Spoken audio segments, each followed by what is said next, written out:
Olá amigos, sejam bem-vindos a mais um vídeo do meu canal. Eu sou o Lucas Knight e vamos falar sobre a Fórmula 1, falar sobre a classificação do Grande Prêmio da Arábia Saudita. Max Verstappen tira um coelho da cartola e conquista a pole position, superando o Oscar Piastri por nada mais nada menos que um centésimo, 10 milésimos de segundo, né? Menos que um piscar de olhos. E é impressionante o que o Max Verstappen fez, né? Tipo, o treino livre 3 pareceu enterrar qualquer chance de disputa, de que assim, não, vamos ter uma disputa pela pole. Tudo parecia entre os pilotos da McLaren. Tanto o Piastri e o Norris meteram um tempo absurdo nas concorrência durante o treino livre 3. E aí chegou na classificação, expectativa baixa e vira a melhor classificação do ano para mim. Eu acho que você tem lá o Russell tomando a pole, né? Aí depois o Piastri toma a pole, surpreendentemente com a última parcial mágica. Aí depois vai lá o Verstappen por um centésimo e consegue essa pole, é realmente incrível. E eu ouso dizer que esse trio, né, que conseguiu aí a pole position, né, tipo, nas três primeiras posições, melhor dizendo, esses que disputaram a pole, são os três melhores pilotos da temporada, né? O Oscar Piastri vem pilotando muito bem, o erro da Austrália lá foi ruim, né, mas é aquele negócio, ele deu mais azar que o Norris naquele momento de pista molhada, ambos saíram pela grama, mas o Piastri ali não acabou levando a pior, indo para rodando, e aí teve que dar ré, né, para conseguir sair da grama, e ainda conseguiu salvar um nono lugar. E assim, depois disso, vem andando quase sempre mais rápido do que o companheiro. Para mim, só falhou mesmo no Japão, porque tinha ritmo na classificação, mas aquele primeiro setor acabou sendo bem ruim, né? E assim, ele vem andando melhor do que o Norris nessas últimas provas. E a gente tem um Russell que tira tudo e mais um pouco dessa Mercedes. É impressionante o tempo que ele conseguiu com essa Mercedes. É, assim, brigar pela pole e assim, colocando 4 décimos no talentosíssimo Kimi Antonelli. Eu sei que é calouro, mas é um calouro que é muito diferenciado. O Russell é um dos melhores pilotos da Fórmula 1. É muito bacana aí que os 3 melhores da atualidade consigam isso. E o quarto melhor da temporada é o Leclerc, mas não tem carro para acompanhar esses 3, né? Tá muito nítido isso. A McLaren tem o melhor equipamento, mas é aquele negócio, né? Tipo, ainda há braço em outros pilotos para fazerem a diferença, e o Verstappen fez, e o Russell também fez muita diferença, ficando muito próximo, né? E é claro que a gente vai falar do Lando Norris, porque a batida dele é um negócio assim que não dá pra gente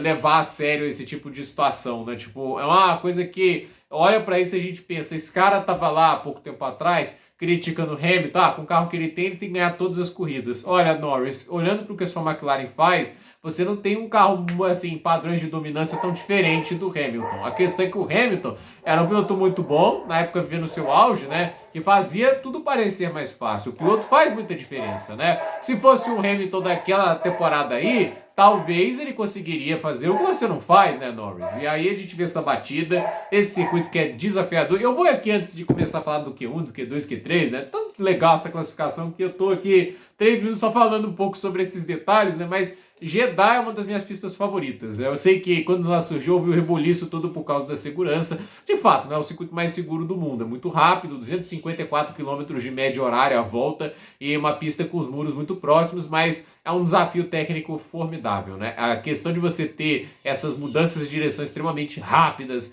essas sequências de S's, cara, não é uma coisa que você vê a todo momento, né? Ainda mais outros circuitos de rua, né? A gente vê, por exemplo, as curvas em Las Vegas, né, que exigem mais a questão técnica, né? Não curvas falsas. Por exemplo, aquele curvão onde abre a zona de DRS, aquilo ali não é um desafio técnico, mas a sequência de S's entende, né? E Las Vegas não tem nenhuma curva realmente espalhafatosa e incrível de se fazer em termos técnicos. Inclusive, é um traçado de desenho muito pobre, né? Aquele porquinho de cabeça para baixo. Jeddah não, pode parecer um grampo de cabelo mesmo, mas é incrível, né? E é visualmente o circuito mais impressionante em termos assim de você ver a velocidade e a proximidade com os muros, porque os pilotos têm que ter um nível de precisão de um cirurgião, né? Os carros têm que passar com um bisturi próximo do muro para tirar cada centésimo, e é fantástico, né? Para mim é uma das minhas pistas favoritas, e a gente não sabe se vai ficar muito tempo na Fórmula 1, porque a Arábia Saudita está querendo fazer uma pista meio Hot Wheels lá, e talvez não vá haver 2 corridas na Arábia Saudita, né? E Jeddah dançaria, que eu acharia uma pena, porque o circuito é muito bom. Mas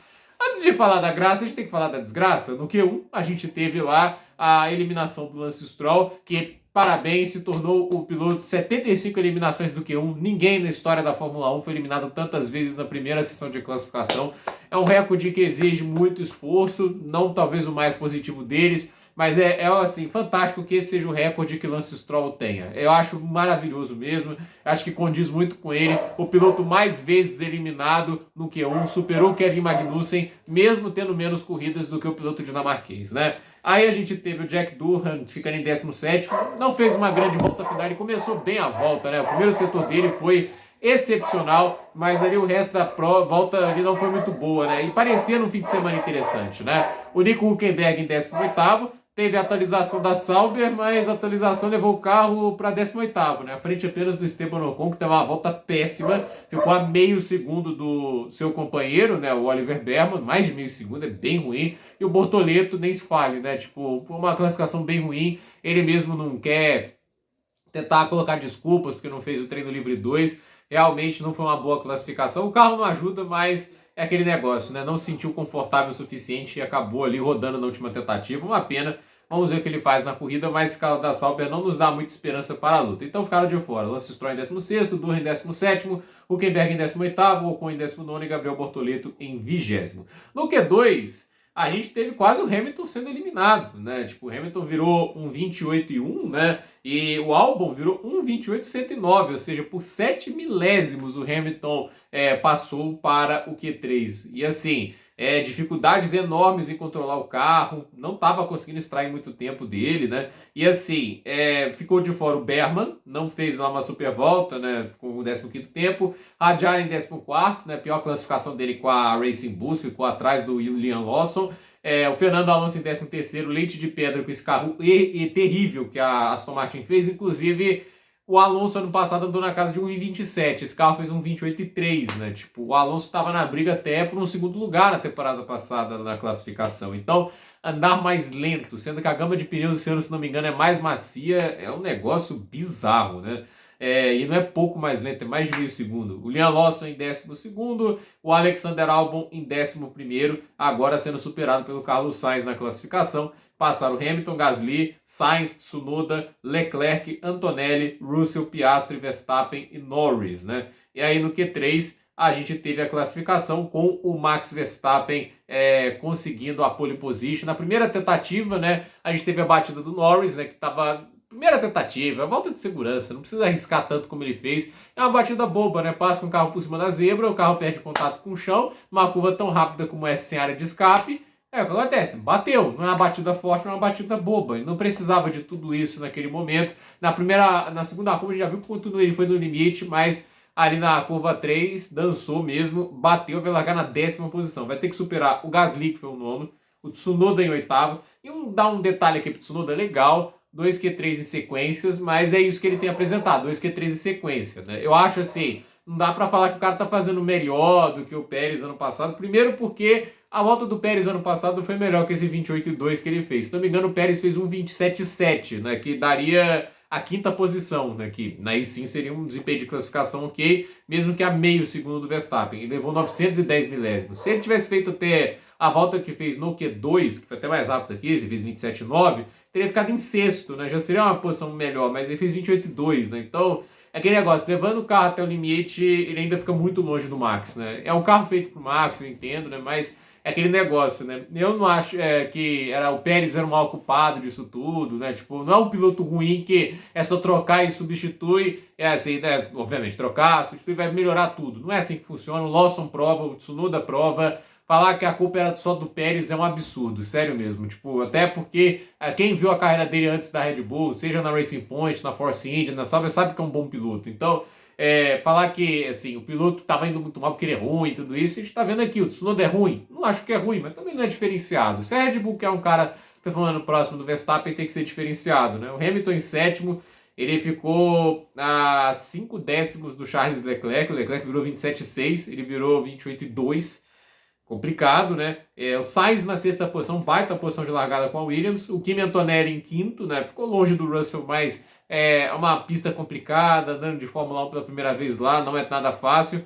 O Leclerc com essa 4ª posição, e aí os 3 primeiros que deram um show à parte, né? O Russell já vinha com a primeira volta lá, naquela primeira tentativa fantástica, só que a batida do Norris acabou tirando, né? E o Norris, para mim, não é um candidato ao título sério com tantos erros que ele vem cometendo. Sinceramente, não está sabendo absorver em nada a pressão de lutar pelo título, né? O Russell fez uma volta muito boa, ele parecia ser o mais rápido mesmo, né? O Piastri, quando ele passa ali no segundo setor, ele está atrás do Russell, né? Então, ele tira um último setor mágico, mas o Verstappen no primeiro setor, que é o mais técnico dessa pista, que é aquela sequência de esses que vai ganhando velocidade lá, ele fez uma parcial de 31,5, né? Tipo, os dois ali fizeram 31,6, né? O Tsunoda tá fazendo acho que 31,9, 32,0. Então, assim, 4 décimos a meio segundo só na primeira parcial, nos primeiros 31 segundos e meio de pista. Então, assim, é fenomenal, né? Tipo, eu tirou um coelho da cartola. É um dos maiores gênios da história do esporte. O Verstappen, para mim, ele é um piloto que, em termos de talento, tá no top 5, talvez top 3 da história da Fórmula 1, né? Tipo,